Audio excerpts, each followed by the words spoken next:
संदेश लेकर के आए हैं।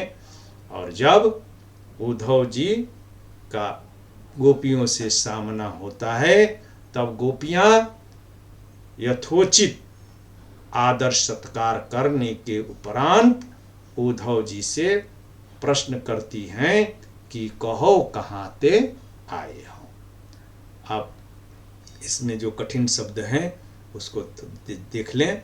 कहो कहाँ ते आए हो, यानी कि कहो कहाँ से, ते माने से, आए हो। जानती हो, जानती हो माने जानते हैं। अनुमान मनो, अनुमान है, मनो तुम।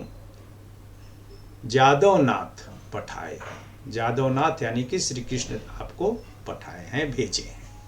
वैसोई वरण, वैसा ही जो है वर्ण है। वसन पुनि वैसी, और वस्त्र भी वैसा ही है। तन भूषण सजी ल्याए हो, और तन पर जो है भूषण यानी कि आभूषण सजाए हुए हो। बताओ क्या लाए हो। सर्वस्व लय संग, तब सर्वस्व यानी कि सर्वस्व जो है ले करके तब संग सिधारे, सिधारे माने चले गए।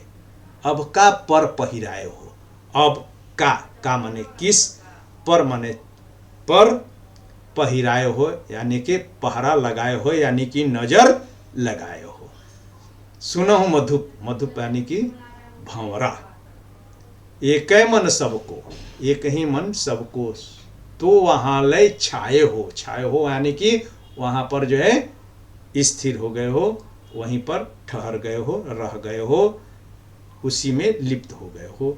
मधुबन की, मधुबन यानी कि मथुरा की मानिनी मनोहर, मानिनी यानी कि जो है मान वाली, मनोहर यानी कि मन को हरने वाली। तहाँ ही जाहु जह भाई हो, तहाँ ही यानी कि वहाँ ही, जाहु माने जाओ, जह भाई हो, भाई यानी कि अच्छा लगे, मन भावन लगे। अब यह कौन सियानप, अब यह कौन सियानप यानी कि सियानापन, चतुराई, ब्रज पर का कारण उठी धाये हो, कि अब जो है कौन सी जो है चतुराई कर रहे हो, ब्रज पर का कारण, क्या कारण है कि उठी धाये हो, यानी कि वहां से उठ करके यहाँ आए हो नहीं, वरन दौड़ करके आए हो, धाये हो। दौड़, धाये माने दौड़ करके दौड़ना। सूर जहां लो, सूरदास जी कहते हैं लो यानी कि जहाँ श्याम गात, श्याम यानी कि जो है श्याम माने जो है काला, अगात माने शरीर, तो श्याम वर्ण वाले हैं। जानी भले करी पाए हो, जानते हैं यहाँ पर व्यंग होता है, भले करी पाए हो, भला कर पाना, पाए माने पाना। तो अब इसकी जो है व्याख्या कर लेते हैं।